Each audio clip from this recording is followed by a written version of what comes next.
Hoje nós vamos bater um papo com Daniela Bertoldo, especialista em carreira e trabalho. Muito obrigada pela sua presença. Eu tenho certeza que nós vamos bater um papo aqui que vai agregar muito.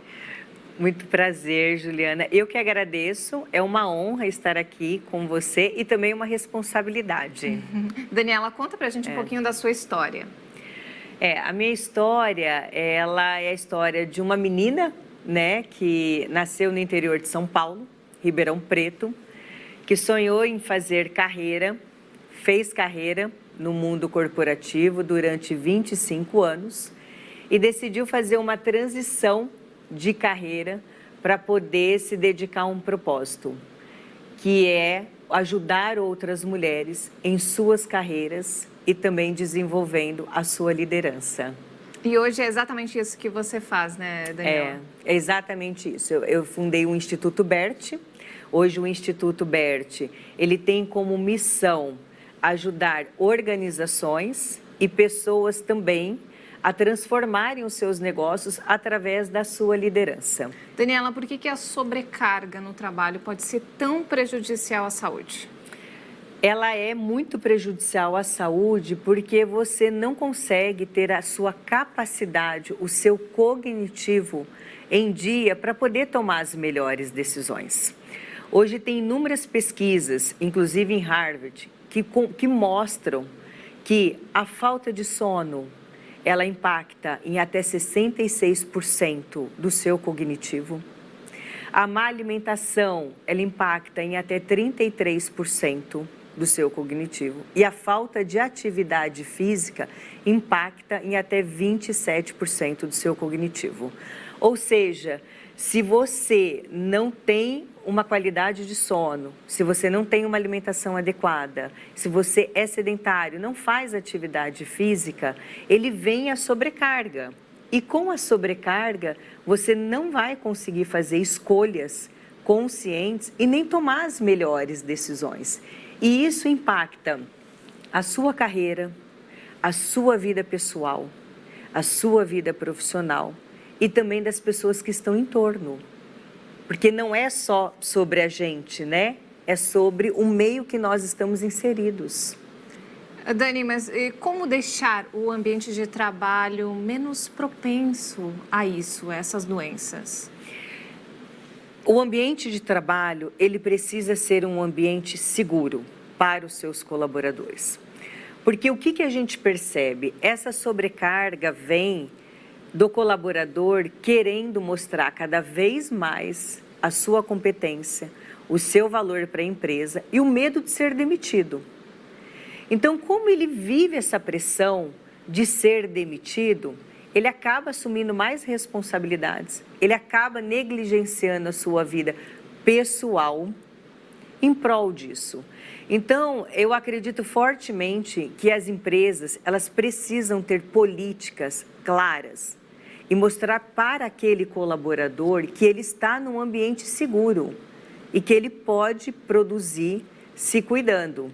Porque se o colaborador, ele adoece, o que acontece? Ele se afasta. E hoje, o segundo maior custo de uma empresa é o plano de saúde, depois da folha de pagamento. Então, ele vai usar mais o plano de saúde, ele vai se afastar das suas atividades. A empresa vai perder aquela mão de obra e vai ter que repor outro no lugar. Então, essa sobrecarga, esse adoecimento, ele é prejudicial tanto para as organizações como para os colaboradores. E o que vem disso, antes de ter essa política, é você mostrar para o teu colaborador que ele está inserido num ambiente seguro e que ele pode sim se cuidar e que ele pode ter a tranquilidade de que ele vai ter o apoio da empresa. Eu não estou falando de competências, eu não estou falando de habilidades, eu estou falando em proporcionar um ambiente seguro para que o colaborador cuide da sua saúde.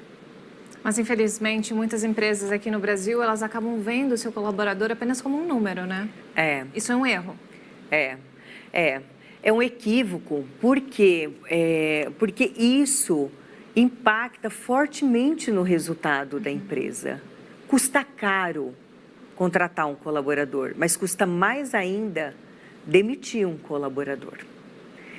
Então, quando as empresas começarem a perceber que isso é um custo alto, que você perde talentos, que você perde pessoas e que isso impacta na sustentabilidade da empresa, eu acho que a gente começa a ter um novo cenário dentro das organizações. E deixar de ser departamentalizado. Por quê? Porque grandes organizações, eles são compostos de departamentos. Então, o departamento do RH olha para o RH, o departamento de tecnologia olha para a tecnologia e a gente não olha para o todo. A gente precisa olhar para o todo e o quanto isso impacta o resultado. E muitas vezes existe uma rivalidade dentro da empresa mesmo, né? Com os próprios setores. E isso também é mais um fator de adoecimento. O alto nível de competitividade dentro das empresas, entre as pessoas, para se manterem naquele lugar. Para se manterem naquele lugar. Isso é mais um fator de adoecimento. Então, eu acho que nós estamos caminhando. Hoje o mercado fala muito do ESG, né, de políticas sustentáveis. Então, você percebe muitas instituições, como a ONU, como várias instituições, falando sobre essa sustentabilidade. E a sustentabilidade, ela não tem a ver só com o resultado, ela tem a ver com o processo de cuidar do colaborador para que ele fique saudável, para continuar entregando os resultados. Porque quando você perde um funcionário, um parceiro, um sócio, você não perde só aquele talento, você perde o conhecimento. Ele passou pela tua empresa, ele entendeu quais são os seus valores, você gastou para treiná-lo, ele fez parte da tua história. Perder esse talento custa muito dinheiro para a empresa. Então, enxergar um colaborador só como um número é um erro que a gente está cometendo, porque a gente não está olhando para o todo. Nós estamos olhando única e exclusivamente para o número.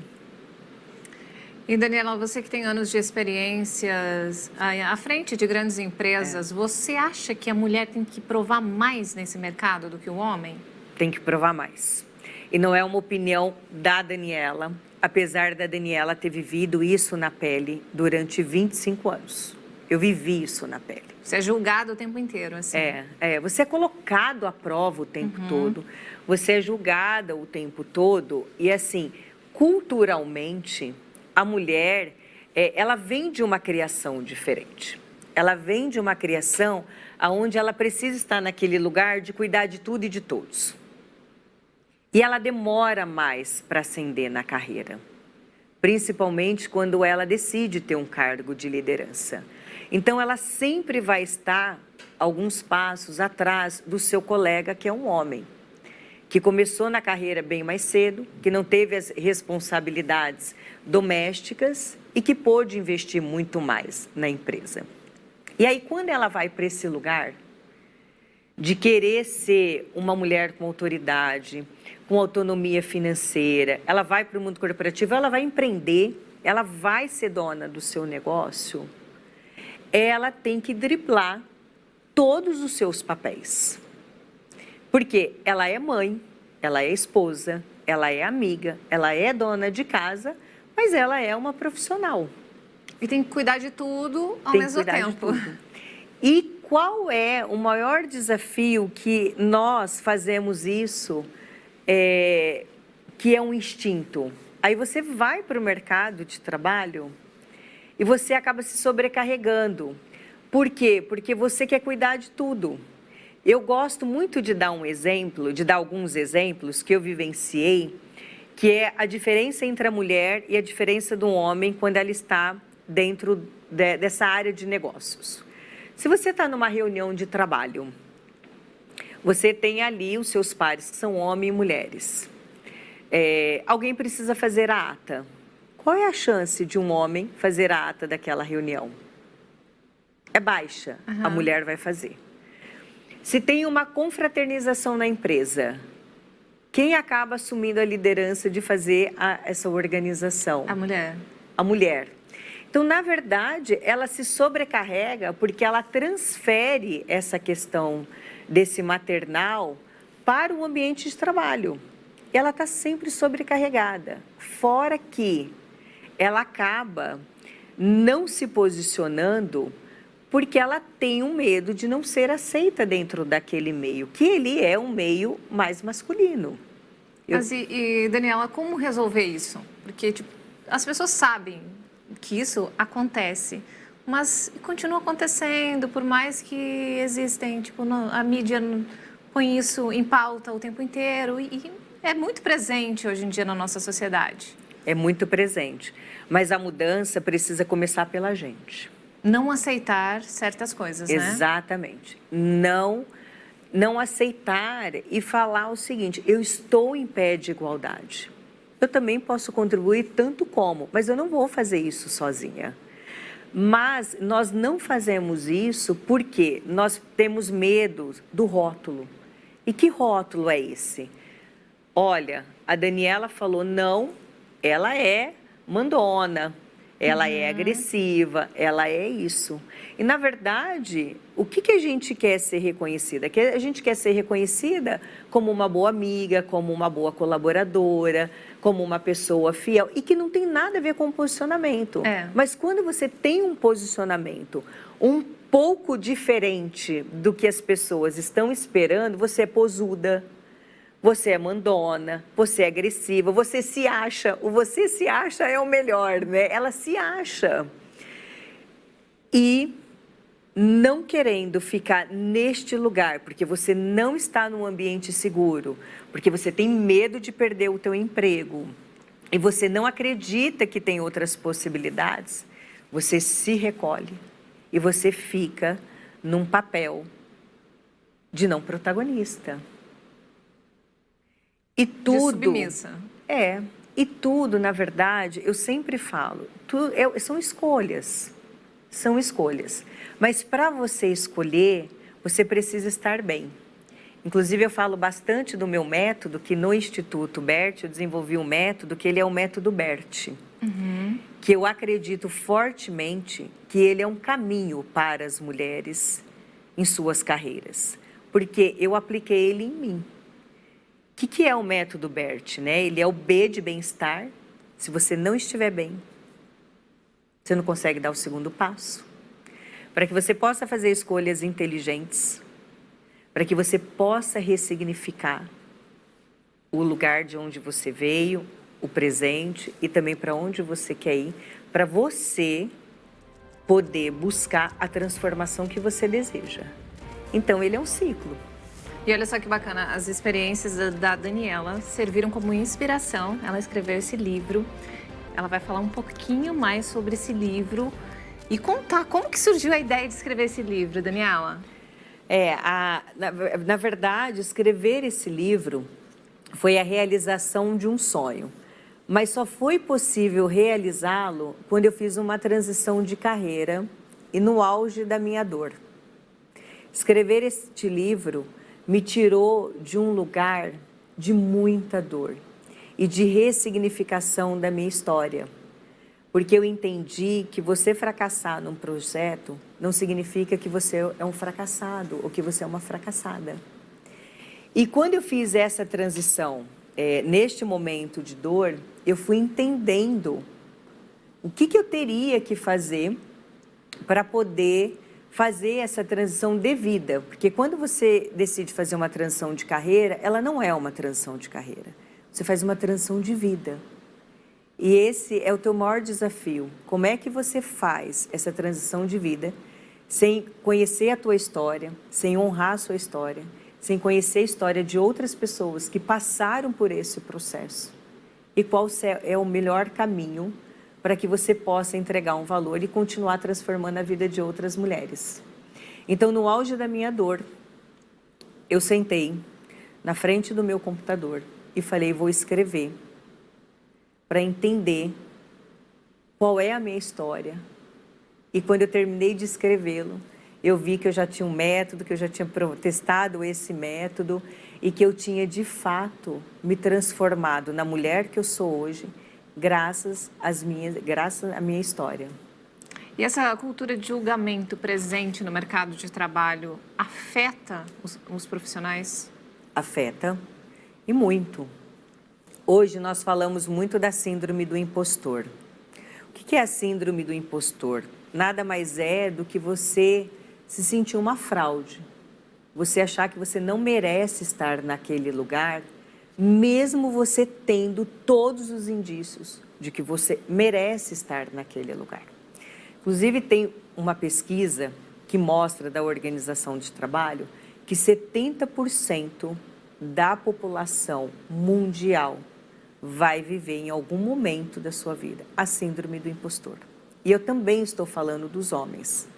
Só que por que nós falamos mais que essa síndrome está ligada às mulheres? Porque as mulheres falam mais e elas reconhecem com mais rapidez quando ela está sentindo essa síndrome. E onde que a gente percebe que isso é mais latente? Na questão de gênero, da mulher, porque ela está se provando o tempo todo, e na questão das classes minoritárias, porque você fica se questionando muito. E você chega naquele lugar, se alguém fala para você, não fala assim que você não agrada, seja mais amável, essa tua ideia não é boa, isso vai minando, vai te trazendo essa síndrome. Quando você olha, você fala, quem eu sou? Eu não mereço estar aqui. E tem um outro dado que é muito bacana, que inclusive está no meu livro, Juliana, que é a questão da capacidade profissional das mulheres em termos de diploma, de qualificação, de capacitação. As mulheres, elas se qualificam 15% a mais do que os homens. Elas estudam mais, elas têm mais diplomas, elas entregam mais, elas sabem mais. E mesmo assim elas sofrem para chegar no topo e para se manter elas têm que provar muito mais. Exatamente. E aí no primeiro feedback que você tem de um par, de um chefe, de um gestor, você passa a duvidar da sua competência. E quando isso acontece, você fica vulnerável. E quando você fica vulnerável, você fica refém do meio. E você deixa de ser criativa. E você deixa de entregar o teu melhor. É exatamente o que acontece. Já aconteceu comigo várias vezes isso. Você não se sente capaz, né? Que a pessoa fica te julgando o tempo inteiro. Por tudo. Exato. E aí você se sente julgada. E é esse sentimento, quando você traz, que te deixa extremamente vulnerável. É uma questão cultural isso? É uma questão cultural. É uma questão cultural. Isso vem da sociedade, né? Da sociedade como um todo ou especificamente mais aqui no Brasil? Então, eu percebo, né, a minha experiência me mostra da sociedade como um todo. Por quê? Eu vou te dar um exemplo. Eu tenho um projeto social que chama Grandes Mulheres do Interior. A gente capacita essas mulheres em situações de vulnerabilidade, que não têm condições de pagar por uma mentoria, para que elas possam crescer na carreira. E eu tenho mentores em todo canto do mundo. Então, eu tenho mentora na Suíça, no Canadá, em Portugal, e elas têm o mesmo sentimento. E elas cuidam de pessoas, de mulheres que também têm esse tipo de sentimento.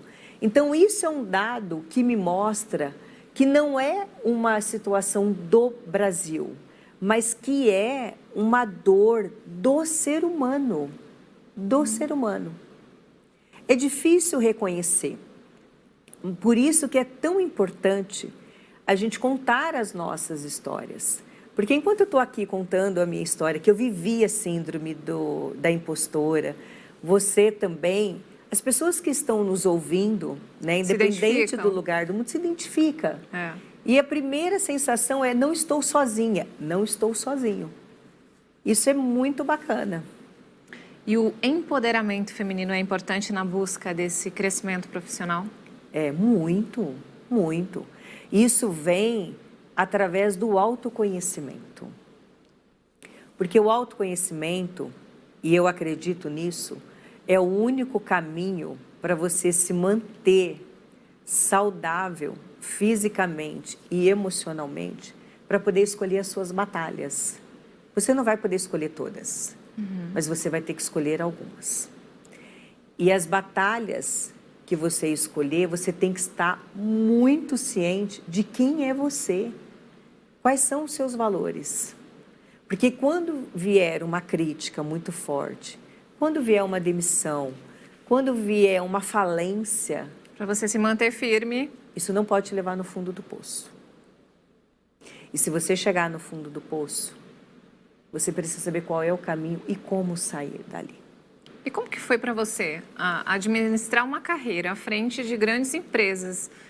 Ser mãe, cuidar da casa, como que foi assim? É difícil lidar com tudo e ter perfeição em tudo, né? Porque mulher se cobra muito em relação à perfeição em tudo que faz.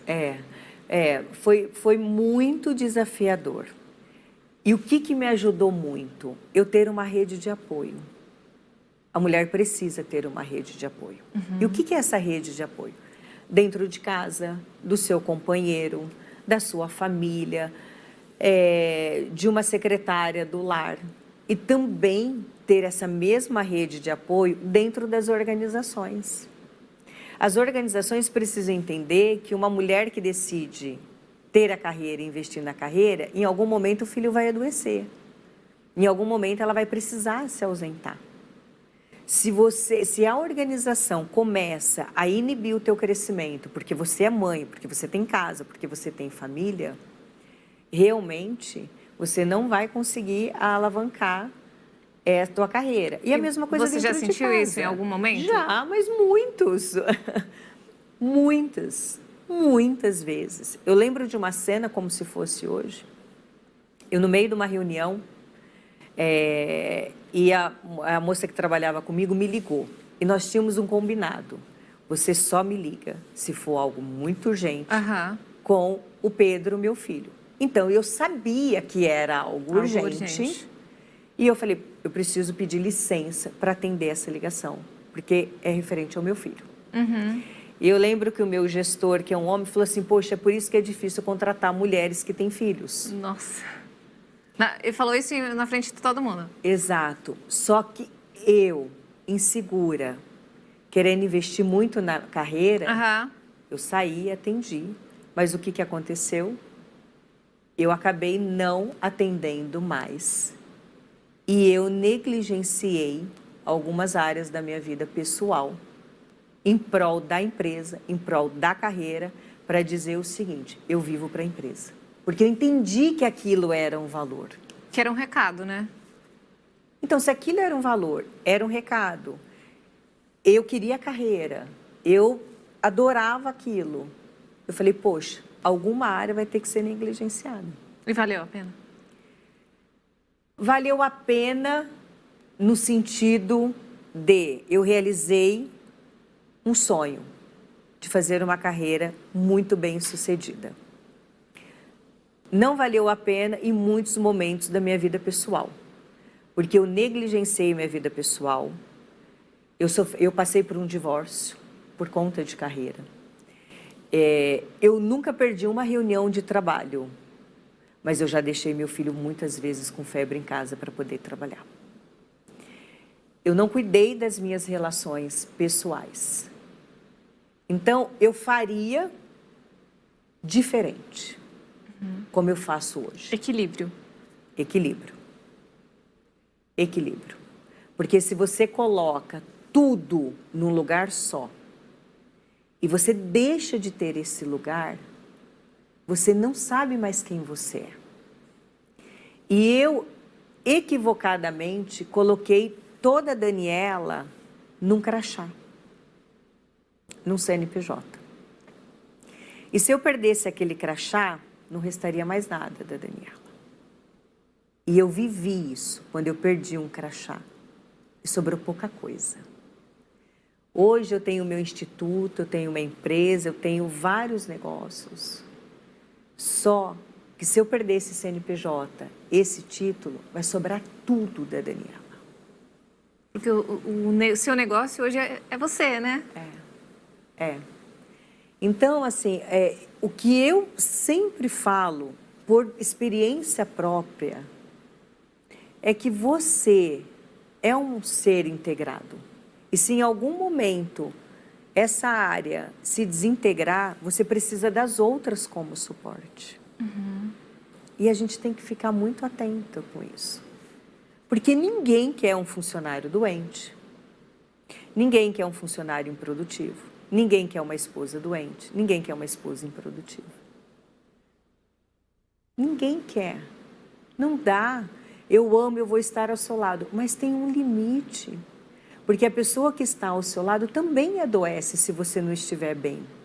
Por isso que primeiro cuida de você, para que você possa cuidar das pessoas que você ama, para que você possa cuidar da sua carreira, para que você possa cuidar de outras áreas da sua vida.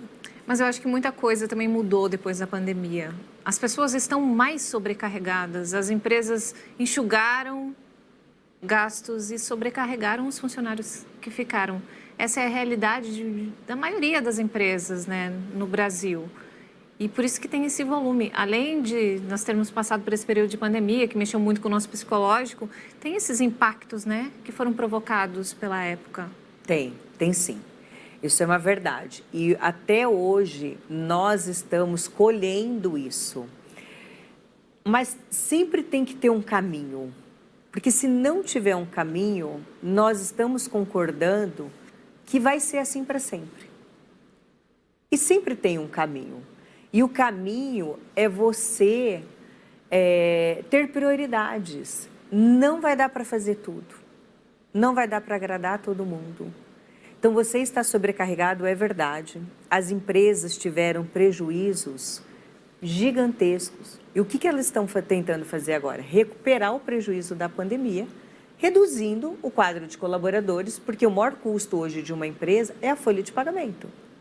É a folha de pagamento, é o maior custo de uma empresa. Mas você, como colaborador, para continuar produtivo, acumulando funções, você tem que entender que você precisa dormir bem para não adoecer. Dani, responde aqui pra gente como saber que o nosso corpo precisa parar, precisa de um descanso. Dá alguns sinais? Super. Nosso corpo é fofoqueiro. Eu sempre falo isso. É que a gente que não percebe. A gente vai negligenciando os sintomas, mas o nosso corpo ele é fofoqueiro. Então, o primeiro ponto é, fique atento. Se você está sentindo um cansaço excessivo, se você começa a ter muita enxaqueca, se você começa a ter dor de estômago, qualquer sinal diferente no seu corpo, pare e preste atenção. Ele está te contando que tem alguma coisa que você precisa olhar.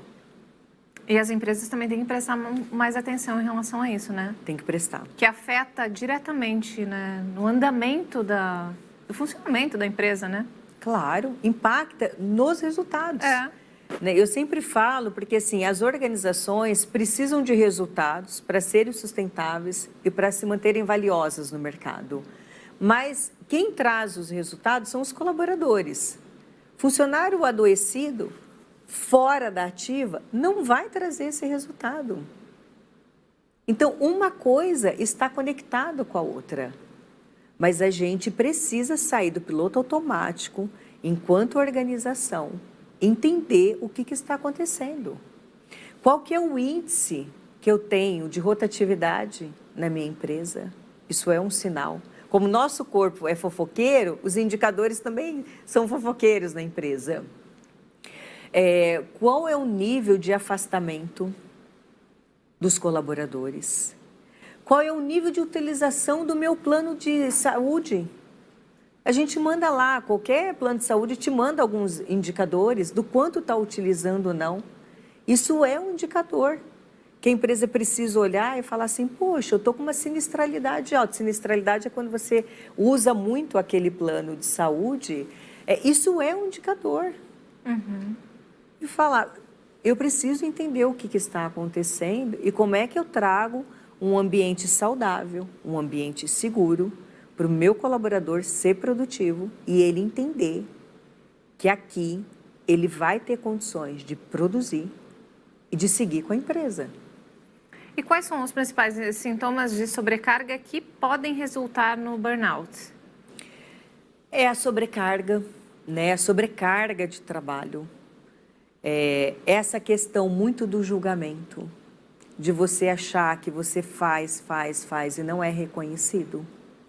É você assumir muitas responsabilidades que vão aquém das suas funções.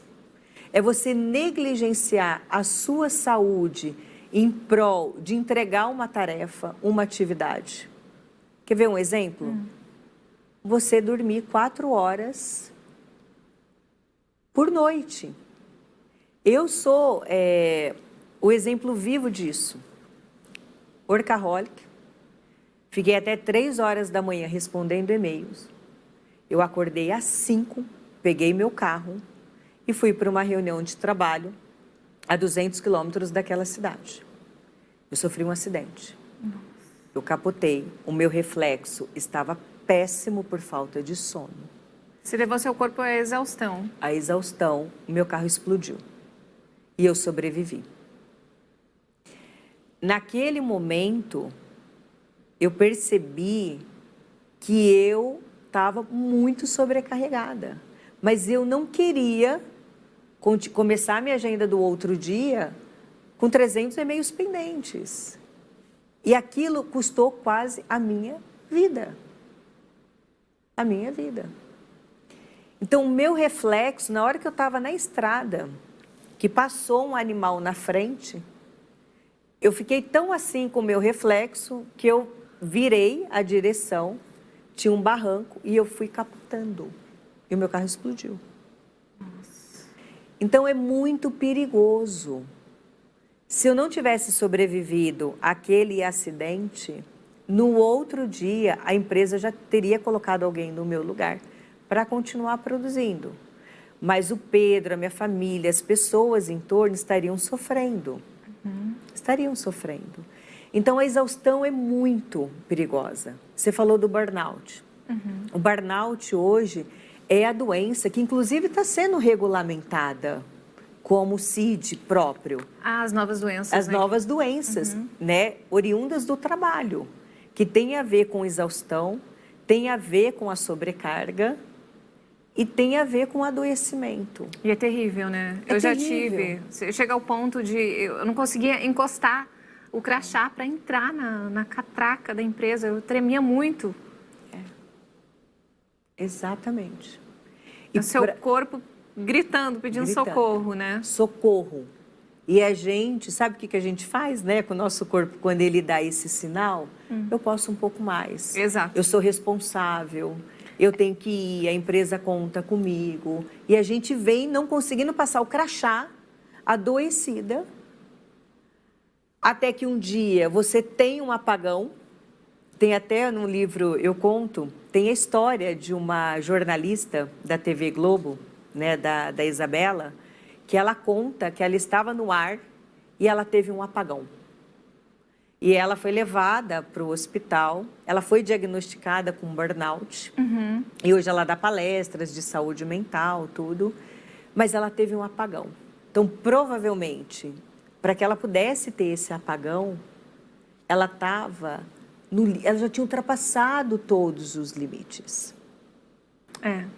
Só que muitas vezes você acaba nem pedindo socorro, que você fica com medo de julgamento, né? Fica. Por isso do ambiente seguro nas empresas, que é uma bandeira que eu levanto. Você tem medo do julgamento, você tem medo de perder o seu emprego, você tem medo de perder o seu lugar. Sabe o que você faz? Você se negligencia e você ultrapassa os seus limites. Por isso que é tão importante as organizações criarem esse ambiente seguro. Eu acho que as multinacionais, elas têm uma visão bem diferente, né, das empresas nacionais. Elas têm um cuidado um pouco maior com o funcionário. Você não consegue ver isso? Elas têm. Por quê? Na minha opinião, né, pelo que eu vejo. Porque elas estão mais estruturadas. E tem uma área dentro das multinacionais que é a área de compliance, que é aquela área que regulamenta e que antecipa os riscos, principalmente reputacional, das empresas. Então, uma empresa multinacional que tem essa área de compliance, que tem processos regulatórios, que tem código de ética, tudo isso para cuidar da reputação da marca, da reputação da empresa, isso acaba se traduzindo em políticas que incluem os colaboradores, porque tem um risco reputacional dessa empresa.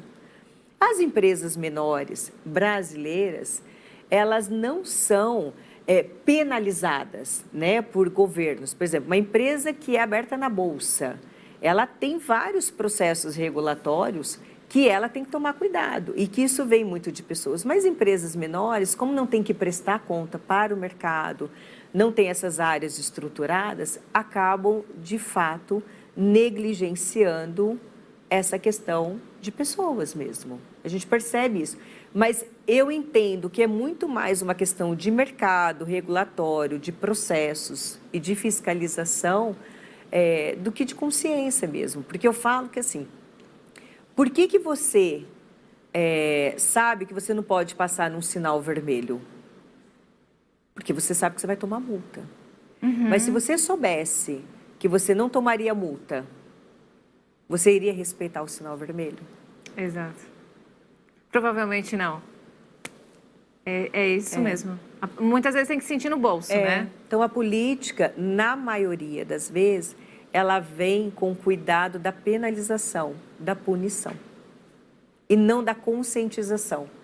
É essa era que nós estamos entrando, que é a era da conscientização, que é a era da sustentabilidade, que é a era de cuidar do outro e não só olhar para a punição, para a penalização. E quando você entendeu tudo isso, em que momento que deu um start na sua cabeça? Tipo, nossa, eu preciso parar, eu preciso olhar para mim, olhar para minha família. Quando foi isso? Estava entre as 3 maiores dores do ser humano, né? Que as 3 maiores dores do ser humano é a morte, é o divórcio e a demissão. Uhum. No meu caso, foi uma demissão. E eu vivia para a empresa, 25 anos, vivia naquele crachá, dormia 4 horas por noite, não cuidava da minha saúde e depositei toda uma identidade naquele crachá. E quando, de uma hora para outra, eu fui comunicada que eu não teria mais aquele crachá e que eu saí da empresa e eu depositei aquele crachá e percebi que não tinha quase nada da Daniela ali. E momentos antes, eu tinha filas de pessoas querendo falar comigo. 6.000 pessoas que falavam comigo o tempo todo. Meu telefone parecia uma central de atendimento. E eu me sentindo amada, me sentindo importante, me sentindo competente, não podia dormir, não podia fazer nada, porque tinha que dar atenção para todo mundo. Quando eu depositei meu crachá na catraca, eu recebi 3 ligações no outro dia. Do meu filho, perguntando que horas eu chegaria em casa. Da minha mãe, perguntando se a gente poderia confirmar o café do sábado à tarde. E da moça que trabalha comigo, da minha secretária do lar, dizendo que eu tinha que fazer despesa. Ali eu vi que quando eu depositei um crachá... Você viu que aquilo não era a sua família, não né? era. Aquela dor de perda de identidade dentro de um crachá. Depois de 25 anos, negligenciando a Daniela, minha vida pessoal. Eu falei, não pode ser isso. E aí foi quando eu começo a minha jornada da reconstrução, do método, que eu conto bastante no livro também. E foi logo na sequência ou você teve um tempinho para absorver tudo o que estava acontecendo, para viver aquele luto interno? Não, eu não vivi o luto. Não vivi o luto. Por quê? Porque quando você está nesse automático, você perde a sua consciência. E olha que coisa maluca mesmo, por isso que eu falo muito da consciência. No outro dia, o que eu fiz como uma executora, porque eu sou muito executora, né? Eu acordei às 7 horas da manhã, eu tomei banho, eu coloquei roupa de trabalho, eu sentei no computador e comecei a trabalhar, montando meu plano de vida e montando a minha empresa. Eu não descansei um só dia. Caramba! Um só dia. Só que aí, ao longo deste processo, eu fui tendo algumas coisas de dizer, não, Agora eu vou cuidar da minha saúde, eu vou fazer isso, eu vou fazer aquilo. Mas que eu hoje, se eu tiver que falar para qualquer pessoa, eu falo o seguinte: permita-se viver o luto. Permita-se. Ele é importante. Daniela, e para quem se identificou com a sua história, que tenho certeza que um monte de gente, como que faz? Onde compra seu livro? Você dá cursos? Fala pra gente um pouquinho. Dou sim. Hoje eu sou palestrante, sou escritora, né? Trabalho com desenvolvimento, workshops, mentorias. Então a pessoa pode me achar nas redes sociais. O meu Instagram é Daniela Bertoldo, _oficial. Então eu vou ter o maior prazer de falar com vocês ali no meu Instagram. Tem o meu site, que é www.danielabertoldo.com.br. E ali tem todos os meus dados de contato, tem o telefone lá do Instituto Bert, tem o meu celular, pode entrar em contato comigo. E o livro, ele está disponível nas principais livrarias do Brasil e também pela Amazon. Você consegue comprar ele na Amazon ou em todas as livrarias do Brasil. Daniela, muito obrigada por esclarecer tantas dúvidas, né, de um assunto tão relevante. Eu que agradeço. Muito agradecida pela sua presença aqui. Eu que agradeço. Foi muito bom.